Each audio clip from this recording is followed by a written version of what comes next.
Apalagi utang itu merupakan pedang bermata dua. Jadi bisa membantu kita, tapi juga bisa menjerumuskan kita, Kak. Kewajiban yang harus dibayarkan kepada pemilik uang nih, Kak. Kurang baiknya itu kalau kita utang tapi untuk biaya konsultif kita. Pinjol itu sekarang lagi jadi pembahasan yang luar biasa ya, Kak.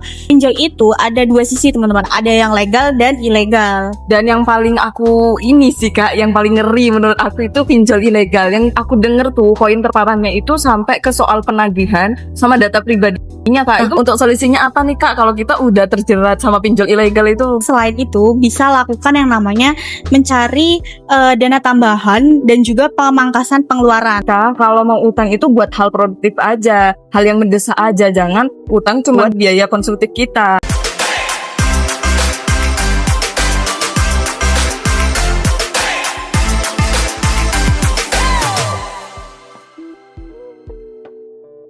Halo, selamat datang kembali di podcast kita, yaitu podcast Cuan Kita. Di sini kita bukan hanya diajarkan untuk mencari uang, tapi juga gimana sih cara mengelolanya.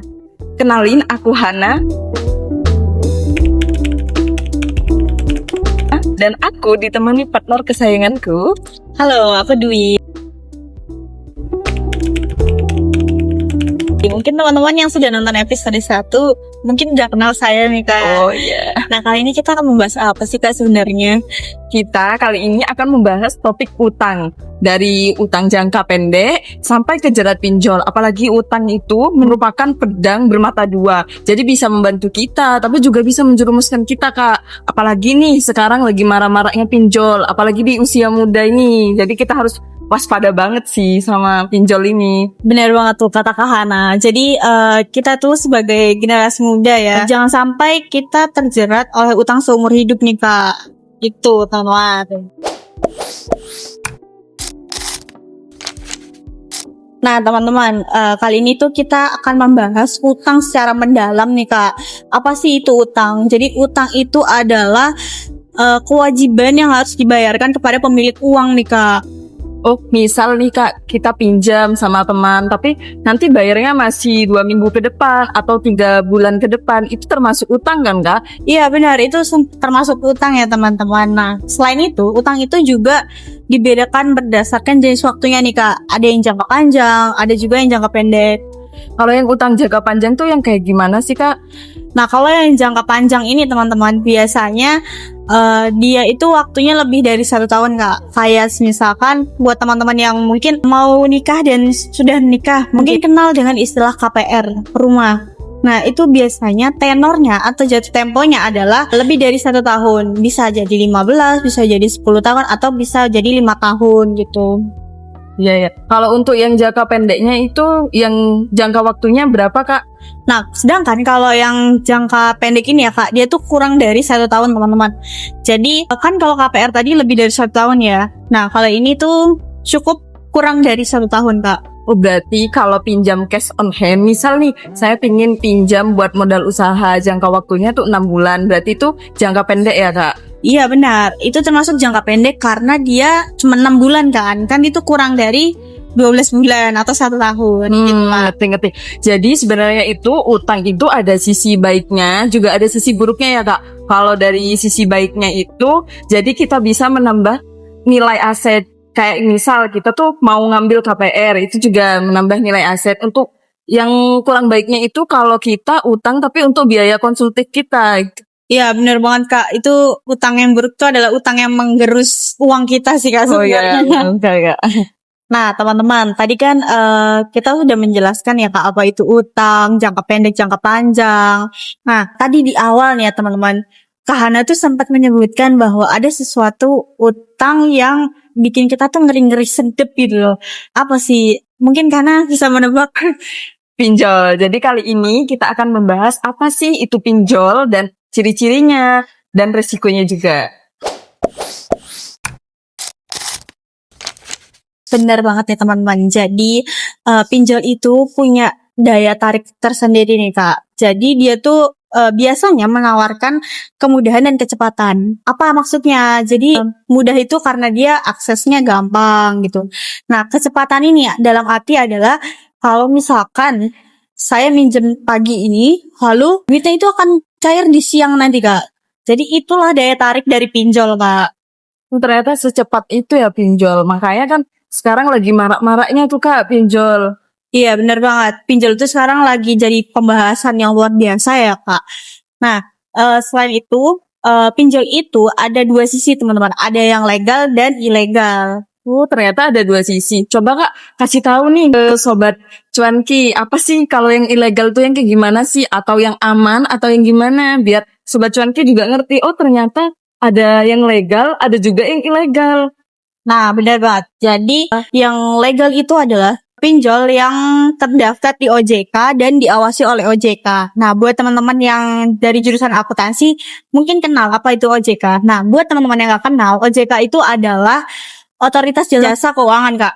Nah, jadi mereka tuh bekerja untuk mengatur dan mengawasi kegiatan keuangan di Indonesia, Kak. Termasuk pinjol ini, gitu.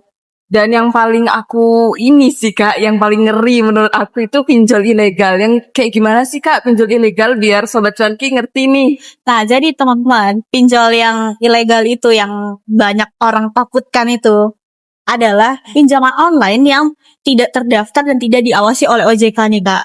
Nah, kenapa dia jadi ngeri-ngeri sedep gitu ya, Kak? Karena dia itu punya resiko yang sangat besar, Kak. Oh ya Kak, untuk ciri-cirinya pinjol yang ilegal itu kayak gimana sih biar sobat cuanki ini ngerti. Oh ternyata kalau pinjol ilegal tuh yang seperti ini gitu. Nah, teman-teman, untuk ciri-cirinya adalah pinjol ilegal itu punya bunga dan denda yang tidak masuk akal nih, Kak. Jadi kalau di legal, dia tuh bunga dan dendanya itu tidak lebih dari uang yang teman-teman pinjamkan. Jadi misalkan nih, Kak Hana pinjam 1 juta, kalau yang legal, dia pasti akan diminta kembalikan itu ya tidak lebih dari 1 juta itu. Jadi misalkan 1.500.000 gitu. Ada tambahannya yaitu 500.000 gitu. Sedangkan kalau yang ilegal ini, Kak, dia itu misal kakak pinjam 1 juta.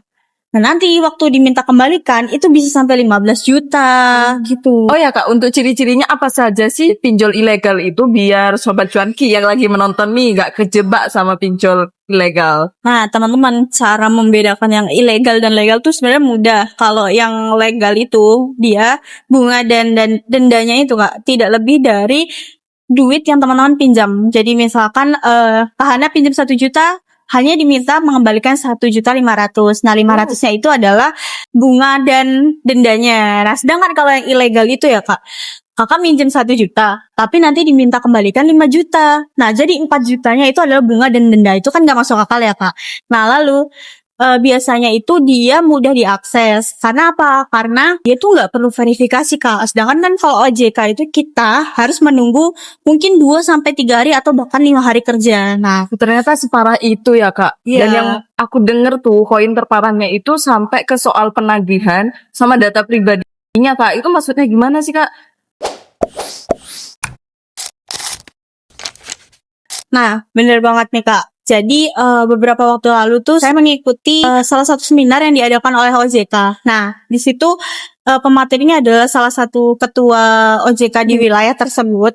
Nah, beliau itu menjelaskan bahwa pinjaman online yang legal itu biasanya dia hanya meminta akses untuk verifikasi data saja. Seperti itu, teman-teman. Nah, kalau yang sampai ke penyebaran data pribadi kayak gitu-gitu, itu tuh jatuhnya sudah ilegal. Nah, dia biasanya ya teman-teman minta satu akses, tapi yang diakses itu semuanya, Kak. Jadi sampai ke kontak, sampai ke alamat rumah, sampai ke saudara-saudara teman-teman gitu. Itu udah parah sih, Kak. Ya parah banget ya Kak. Bisa merusak reputasi di tempat kerja, di keluarga juga semuanya hancur ya Kak. Cuman gara-gara pinjol ini. Iya, bener banget tuh, Kak. Nah, selain itu ya teman-teman, ada juga yang namanya teror dan tindakan-tindakan aneh yang menurut saya tidak sepantasnya dilakukan saat penagihan nih, Kak.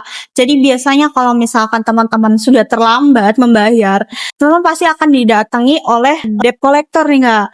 Nah, tapi biasanya mereka itu, Kak, cenderung agresif, Kak. Karena kan namanya menagih utang ya. Iya benar. Tapi menurut saya itu nggak harusnya dilakukan seperti itu. Karena bisa jadi mereka melakukan sampai maaf ya teman-teman, tindakan pemerkosaan gitu, Kak. Misal nih Kak, sobat cuanki yang lagi menonton atau kita nih udah terjerat sama pinjol ilegal itu bagaimana sih cara mengatasinya, cara melakukannya itu gimana sih? Nah, teman-teman tuh yang pertama teman-teman tuh jangan panik ya Kak.